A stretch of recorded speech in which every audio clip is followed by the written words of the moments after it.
Saludos, Nuria. Estamos en Última Palabra. Hoy tenemos el menú lleno, hay variedad, hay muchas cosas que las vamos a estar viendo en el verano. Por ejemplo, el famoso boceteo. Tendrá que usted acostumbrarse al racata, racata a todo volumen en la playa. Sobre eso les voy a estar hablando también.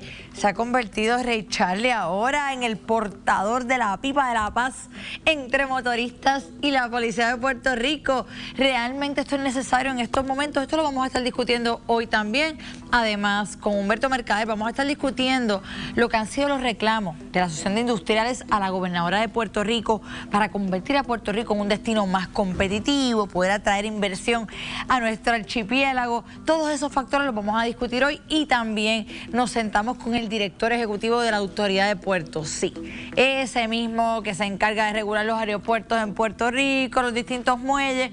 Vamos a estar discutiendo con él las prioridades de la agencia del departamento que administra, además de las circunstancias que se han dado en los pasados meses. Pero antes de arrancar con él, yo creo que es importante que discutamos este asunto del boceteo, un asunto que, miren, ya comenzamos a sentir en nuestras playas, en nuestros parques nacionales, en nuestras carreteras, porque el verano ya llegó. Con el final de las clases, ustedes saben, el verano entra, la gente sube esas bocinas y el Departamento de Recursos Naturales y Ambientales se dispone a regular lo que es la contaminación acústica. ¿Qué quiere decir esto? Que personas que tengan todos estos sistemas de sonido por encima de cierta cantidad de decibeles se exponen a una serie de multas. Las multas no son poca cosa, no estamos hablando de una multa de esas de línea amarilla, estamos hablando de que comienzan en $5,000 y podrían llegar hasta $25,000, además de que conllevarían la incautación en el caso de las embarcaciones, de que puedan incautar su embarcación. ¿Cómo va a funcionar esto? Pues miren, según la ley actual, se dispone que los vigilantes del Departamento de Recursos Naturales y Ambientales serán los encargados de dar estas multas. Realmente, yo creo que hay que analizar esto primero desde la perspectiva de lo que estamos viviendo todos los días. Yo creo que aquí hay varios asuntos que tomar en consideración. Lo primero, claramente, el sentido común, que se ha convertido en el más escaso de los sentidos en Puerto Rico. Segundo, la cuestión de la empatía, de cómo podemos vivir en sana convivencia colectiva. Hay cosas que hemos tenido que llegar a regular. Hoy vamos a estar hablando no solamente del tema del boceteo, vamos a estar hablando de lo que ocurre con las motoras en las vías públicas. Hemos llegado a un punto en nuestra sociedad donde estamos teniendo que regular asuntos de sana convivencia, asuntos que antes era cuestión de un llamado del sentido común y a decir, mira, yo no quiero tampoco hacer que la otra gente que está aquí en la playa no la pase bien, pero al final del día eso se ha perdido. ¿Cómo podemos rescatar estas distintas cosas? Pues miren, el gobierno apuesta al aparato punitivo, apuesta a que a través de las multas lo lograremos, pero realmente el Departamento de Recursos Naturales y Ambientales a través del Cuerpo de Vigilantes tiene suficientes vigilantes para poder fiscalizar los caimanes, la pitón reticulada, la zona marítimo terrestre y ahora también encargarse de la gente que tiene las bocinas por encima de ciertos decibeles. Yo creo que este asunto merece mayores consideraciones, pero sobre todo merece que hagamos un llamado a la reflexión en la ciudadanía, merece que nos enfoquemos y que pongamos esos cañones en la dirección correcta y al final del día es la educación. Es la educación la única que nos va a llevar a un sentido de colectivo, a un sentido de empatía y a un sentido de hacer las cosas pensando en nuestro prójimo, pero también cómo hacemos un balance social. Hoy, además de discutir estos distintos temas, vamos a discutir un tema muy importante que nos toca cada vez que llegamos a Puerto Rico, en uno de nuestros aeropuertos, en uno de nuestros muelles. Hoy vamos a estar con el director ejecutivo de la Autoridad de Puertos y veremos si él tiene la última palabra.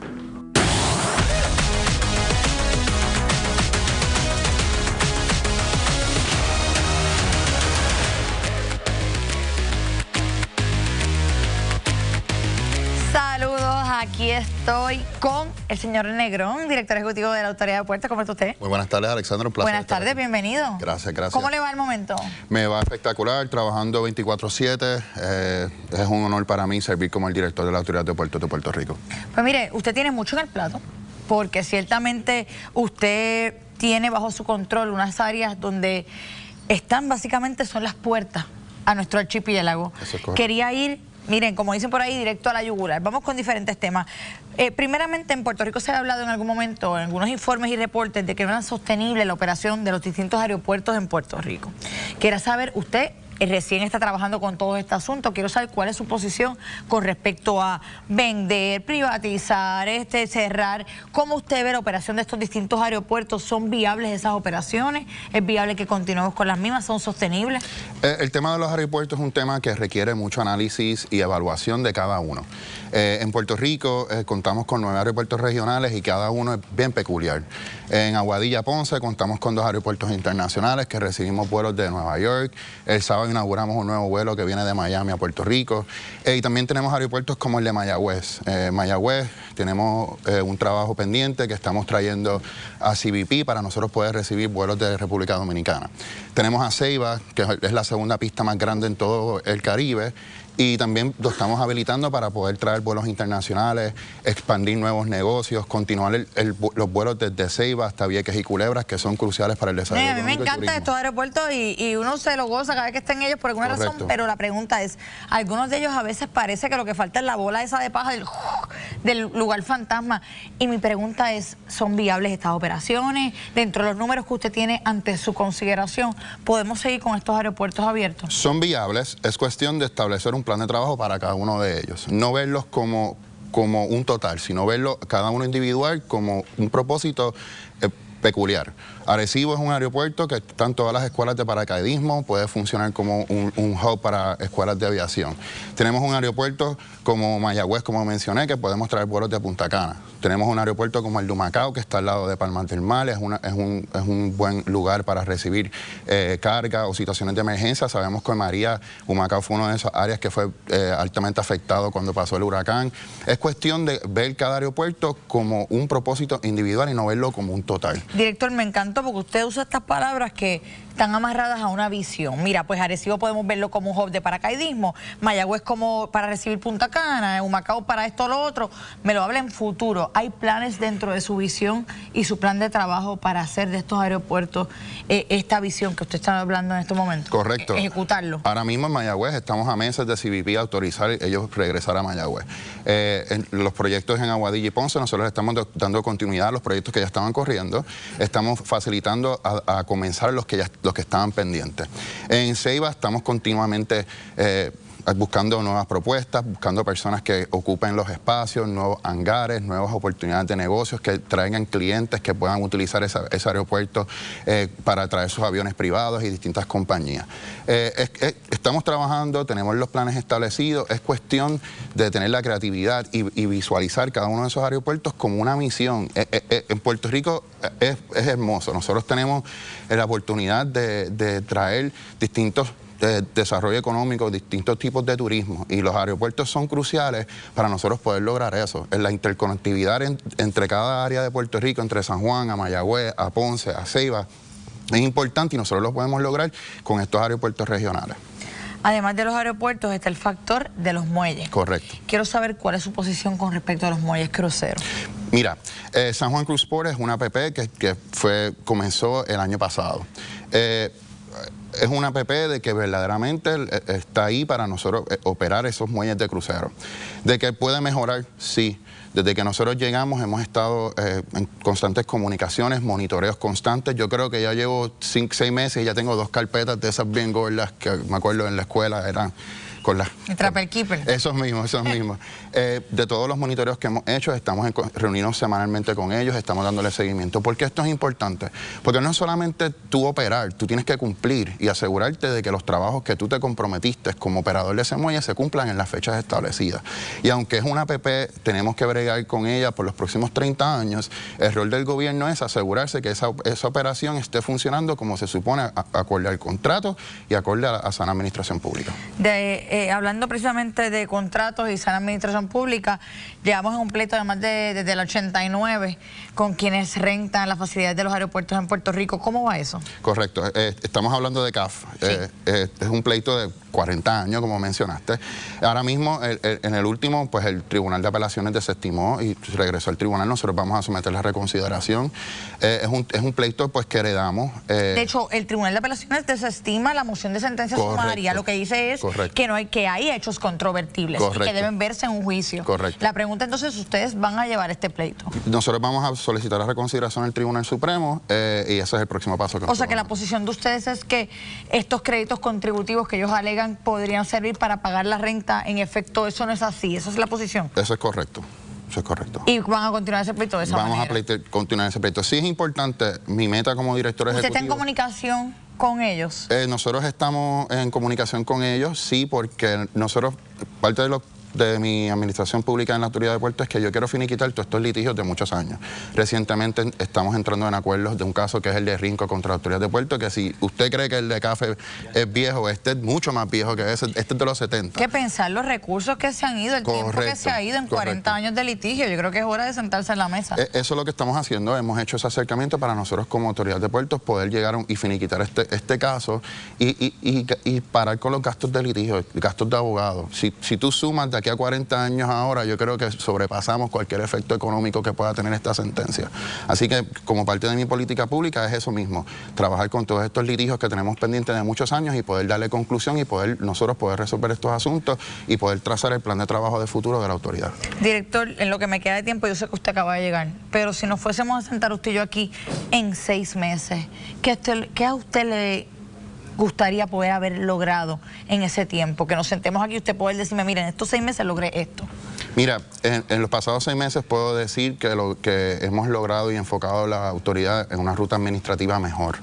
Encontramos una autoridad con muchos retos. Ya nosotros llevamos 6 meses en el cargo, esos son retos que me corresponden a mí. Y verdaderamente me hubiera gustado tal vez recibir una autoridad mejor económicamente para poder ejecutar tal vez unos proyectos de administración, renumerar a esos empleados que llevan muchos años que no han recibido un aumento. Eso es lo que sí me hubiera gustado lograr en estos 6 meses. Hay proyectos de fondos federales. Pero los que vienen, ¿qué podemos esperar? Que usted en 6 meses se sienta aquí y me diga, logramos esto. Pues tú sabes que en los próximos 3 meses les puedo decir que vamos a tener varias primeras piedras, vamos a finiquitar la pista de Culebra, vamos a comenzar varias subastas, vamos a continuar con el trabajo agresivo de asegurar que los aeropuertos estén en óptimas condiciones, vamos a seguir fiscalizando a San Juan Cruz Port, vamos a asegurarnos que el muelle de Puerto Nuevo pueda recibir carga peligrosa nuevamente, vamos a estar encima de esas compañías navieras, vamos a estar trabajando 24/7 para nosotros lograr que la Autoridad de Puertos se modernice y estemos a la par de como era hace 35 años, que la autoridad era, yo creo que de las mejores autoridades que tenía el mundo. Pues que así sea, director. Estaremos pendientes a las primeras, segundas, terceras y cuartas piedras para que se den esos proyectos. Gracias. Así que gracias por estar aquí. Aún hay más. Iván, cuéntanos qué tenemos al regreso. Puerto Rico tiene el potencial para meter más de 50.000 millones al año en exportaciones. Pero los empresarios dicen que sin luz, sin permiso y sin gente que ejecute, todo se va a quedar en papel. ¿Y el gobierno? ¿Qué está haciendo? Y espérate, ¿quién iba a pensar que Ray Charlie ahora está con el gobierno para meterle mano al desorden que está en la calle? ¿Será o no será? Hablamos de eso cuando regresemos.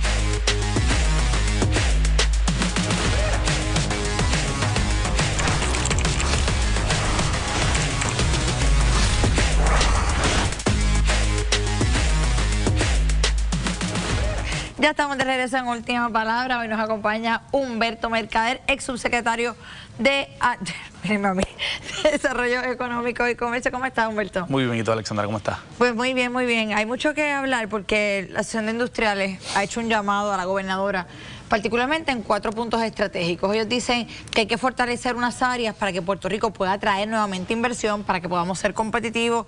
Dentro de ellos se habla evidentemente del sistema energético, hablan de la burocracia en toda la cuestión de permisología, el gobierno, hablan de la parte contributiva y también hablan de la falta de capital humano. Estuviste en el Departamento de Desarrollo Económico hace nada. Háblame un poquito de cómo ves esto. Mira, la Asociación de Industriales, como cualquier otro gremio, tiene un rol de representar ¿verdad? Una matrícula de empresas que espera que los representen bien. Así que ellos tienen que meterle, como yo digo, cierta presión al gobierno para que el gobierno actúe a favor de sus intereses. Ahora, los intereses que los industriales están plasmando hoy son los intereses de todo Puerto Rico. ¿Verdad? Es como lo que hablábamos ahorita, no es nada, ¿verdad? No hay una fórmula química aquí, ellos están exigiendo lo que está exigiendo todo Puerto Rico. que la luz no se vaya, que vamos a tener que baje el costo de luz, la burocracia, el tema del capital humano. Son problemas etcétera, eternos, etcétera. estos no son problemas de ayer ni hace Correcto. 3 meses. Yo sí te diría, el único reto que yo aquí le hago a la Asociación de Industriales, en nuestro tiempo en el Departamento de Desarrollo Económico, Manolo Sidre, que era el secretario, fue presidente de la asociación, así que él sabía que esto había que trabajar de la mano, ¿verdad? Y este gremio, lo que yo le diría, más allá de sentarte con el periódico a hablar sobre estos temas, siéntate con el Departamento de Desarrollo Económico a ver cómo pueden trabajar en conjunto sobre eso. Un ejemplo que te voy a dar, el tema de la agilidad y la burocracia. Oye, enróllense las mangas, preparen un proyecto de ley que sea bien visto, trabajenlo con el Departamento de Desarrollo Económico, trabajenlo con la legislatura. En el cuatrienio anterior, Norberto que lo vi por ahí, estaba en el Departamento de Hacienda, se trabajó en un proyecto de reforma contributiva que principalmente lo trabajó entre el Departamento de Desarrollo Económico, el Departamento de Hacienda y un conglomerado de gremios que era industriales, colegios de CPA. Yo creo que ese tipo de esfuerzo tiene que continuar, en especial en áreas donde hay cierto control, porque por ejemplo, en el tema de energía yo entiendo que hay mucho que puedan hacer, ¿verdad? Eso se tiene que ejecutar a nivel de Luma, FEMA, la Junta, todo lo que ya hemos hablado 300 veces. Pero hay ejercicios, hay temas como el capital humano, hay temas como la agilidad y burocracia, que definitivamente estos gremios pueden enrollarse la manga y pueden colaborar con el gobierno para trabajar en soluciones. Humberto, pero ¿no será que estos gremios han intentado colaborar con el gobierno antes y no han visto un espacio para que sus ideas sean acogidas? Que quizás ellos vienen con unas grandes ideas y al final dicen, es que hay tantas paredes allí que sacan las manos. Pudiese ser y no, ¿verdad? No quiero quitarle ese mérito, que probablemente la buena intención la tienen. Pero yo creo que no se puede uno frustrar, no se puede uno quitar. Eso es parte de, ¿verdad? Los retos van a estar ahí siempre. Pero si tú ejerces, ¿verdad?, una posición de liderato en un gremio como este y en el gobierno también, uno no se puede rendir y uno tiene que trabajar sobre estos temas. Yo te diría, hay 2 temas principales que yo creo que hay mucho donde se puede trabajar, como te dije, el tema de la agilidad. Porque el tema de la agilidad, a veces pensamos permiso y ya. Pero permiso es un solo tema dentro del mundo de la burocracia. Hay cientos de reglamentos que lo que hacen, bueno, ahorita lo hablaste, ¿verdad? Pero dentro del DACO, dentro del Departamento de Recursos Naturales, dentro del Departamento de Hacienda. O sea que las alternativas, particularmente para el tema de la burocracia, están en la tecnología, están en la desregulación o está en tener o contar con capital humano más competente para administrar los procesos. Todas las anteriores. Yo creo que se necesita un ejercicio de política pública de legislar, pero además se necesita implementar lo que sea que legisle. Y si no tiene el capital humano, si no tiene la gente dentro del Ejecutivo para ejecutar esa política pública, no va a pasar. El problema, la roca más grande de burocracia que hay ahora mismo en el gobierno, ¿se debe a qué? ¿A legislación obsoleta? ¿Se debe a que el gobierno quiere tener un control demasiado grande de todos los procesos? Yo creo que tiene que ver mucho con la filosofía del gobierno, ¿verdad? ¿Para qué funciona el gobierno y por qué? Por ejemplo, vimos a la secretaria del DACO. Yo sabía que veníamos con los parking. Vimos a la secretaria del DACO, a quien le tengo aprecio y creo que está haciendo excelente trabajo comunicando, pero la vimos entrando en un tema como el de control de precios de estacionamiento, que no entiendo por qué el gobierno tiene que meterse en eso. La gente no quiere pagar los $30, pues no te estaciones allí, coja el tren urbano. Entonces, queremos todo el mundo que el gobierno nos resuelva los problemas. ¿Y qué significa eso? Cuando tú le exiges al gobierno que te resuelva los problemas, el gobierno quiere ser el papá de todo, ¿verdad? Y buscarte una solución a todo, y crearte un reglamento para todo, y controlar, ¿verdad? En el momento se ven controlando toda la actividad económica. Y eso es contraproducente, pero esa ha sido la historia de nuestro gobierno. Nuestro gobierno ha llegado aquí. Para que nos está escuchando, porque quizás alguien dice, no, pero qué bueno que se metieron a los parking porque están cobrando un montón. Pero eso lo que hace es disuadir de la competencia, de la innovación. El problema, fíjate, el parking, el estacionamiento hoy es un tema, ¿verdad?, pedestre. Pero en un futuro, cuando se traten de meter a controlar precios de tu negocio, del negocio que tú administras, un restaurante, una ferretería, etcétera, etcétera, ya entonces se está metiendo, ¿verdad?, con el sector privado mucho más allá. Es casi imponer un impuesto nuevo al sector privado. Y esa filosofía hay que tenerla bien clara. Si se meten ¿verdad?, si dejamos que se metan en un asunto, estamos permitiendo que se metan en muchos otros. No quiero que se me vaya el segmento sin tocar rapidito el tema de capital humano, porque sé que fue un tema al que le diste bien duro cuando estabas ahí en el Departamento de Desarrollo Económico. ¿Cómo tú ves la cosa en cuanto a nuestras posibilidades de desarrollar capital humano para los retos que vamos a estar requiriendo en los próximos años? Mira, hay varias vertientes. La primera, y ¿verdad?, la que se cae de la mata, es el tema del Departamento de Educación. Yo creo que, y tú eres apasionada de ese tema, lo hemos hablado 100 veces, hay que reformar el Departamento de Educación, ¿verdad? Yo sé que el secretario tiene una serie de planes, sin entrar mucho en detalle, ojalá que se pueda lograr, porque ese es el primer paso. Ahora, hay una serie de iniciativas que se tienen que hacer a nivel de la fuerza laboral, que hay que readiestrar y reentrenar a muchas personas que hoy día no tienen las destrezas para poder aportar en el sector privado. Y esa es una de las grandes prioridades que tenemos que hacer hoy. No, y sin duda alguna, con la cantidad de fondos que han llegado a Puerto Rico, yo creo que un tema que no hemos abordado públicamente es la falta de capital humano para utilizar eficazmente esos fondos federales. ¿Cuántos de esos fondos nos llegará el tiempo de caducidad de los mismos y no los vamos a poder utilizar adecuadamente porque no vamos a tener las personas con las competencias? Así que sin duda alguna es un tema del que podemos hablar largo y tendido. Humberto, gracias por estar con nosotros. A ti, Alexandra. Bueno, aún queda más. Ivanet, cuéntanos qué tenemos a regreso. Al regreso, apuestan a Ray Charlie como mediador para poner orden en la calle. Ahora es parte del gobierno. Te lo contamos luego de la pausa. Pero antes, paso contigo, Ale. Ya estamos de regreso en Última Palabra y yo sé que ustedes quieren escuchar lo que yo tengo que decir. Miren, sobre el huileo, sobre las motoras, sobre los Ford Track, sobre Ray Charlie. Pero primero, vamos con Ferdinand Pérez para ver qué nos tiene hoy en los estudios de Jugando Pelota Dura. Saludos, Ferdinand. Precisamente, yo también te quiero escuchar porque de eso va a tratar gran parte del programa de hoy. Porque no sé si tú lo notaste en el fin de semana, pero de lo único que se hablaba, de hecho hoy mismo en los titulares de las noticias, de lo único que se habla gran parte del día es de todo este desastre, de esta guerra que le han llamado algunos entre la policía y los motoristas en las calles de Puerto Rico. Hay terror, hay preocupaciones por la gente y hoy traemos a un equipo violento, grandísimo, a tratar de entender cómo se va a resolver este problema, porque obviamente no se está resolviendo. Y es algo que se viene intensificando, que a veces uno puede dudar, ¿es una problemática real o es una bolita de humo adicional para distraernos de lo que verdaderamente es importante?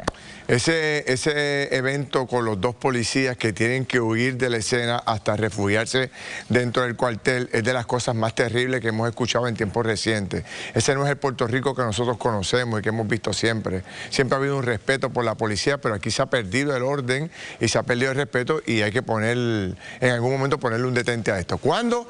Vamos a discutir aquí. El gobierno dice apostar ahora a Ray Charlie, que va a traer la pipa de la paz entre motoristas y policía. El embajador de la paz, le dicen. Eso es así, el embajador, el Marco Rubio de las motoras. Bueno, pues cuando tú termines, nosotros venimos con ese tema acá, así que todo el mundo pendiente. Oye, pues vete calentando el brazo en lo que yo termino mi entrada acá. Voy anotando. Muy bien. Bueno, ya lo escucharon. Yo creo que es un tema al que tenemos que invitar a la reflexión. Y la mayoría de las discusiones que se han dado en Puerto Rico han girado en torno a la cuestión de la autoridad pública, de la obediencia ciudadana, de cómo esto ha cambiado a lo largo de los años.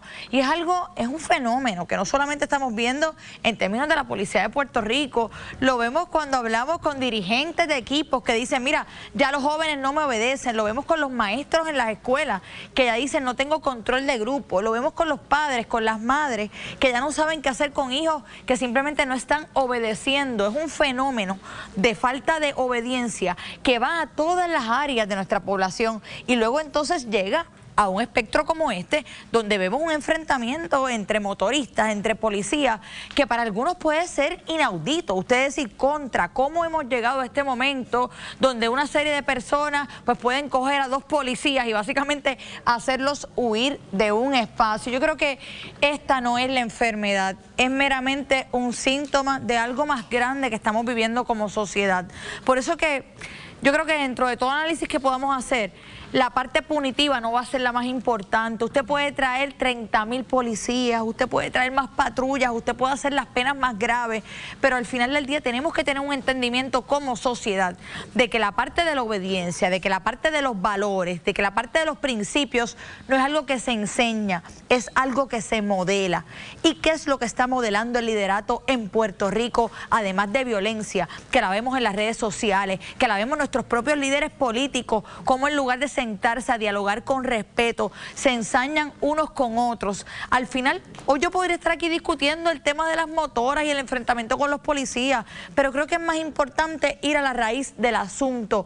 ¿Qué pasó con nuestra sociedad? ¿Cómo degeneramos en este aspecto colectivo donde no obedecemos, donde no hay ley, donde no hay orden? ¿Cómo podemos hacer un llamado a la policía de Puerto Rico a que quiera seguir sirviendo desde ese ámbito cuando realmente no hay un respeto ciudadano hacia la labor que ellos llevan a cabo? Ahora entonces el gobierno apuesta a la figura de Ray Charlie como un objeto conciliador de la paz. Tenemos que llegar a este punto. Yo podría darle el nombre de muchísimas otras personas y decir, pues mira, vamos a traer a esta persona a bregar con los narcotraficantes, vamos a bregar a este para trabajar con los asesinos, pero al final del día el aparato de ley y orden existe con un propósito, pero ese aparato tiene que estar ligado a unas consecuencias y tiene que estar sobre todo ligado a una educación que no solamente se da en la familia, se tiene que dar en el ámbito escolar y se tiene que dar a través del modelaje de conducta de quienes tienen un llamado a servirle al país. Así que yo creo que sobre el tema de las motoras y los policías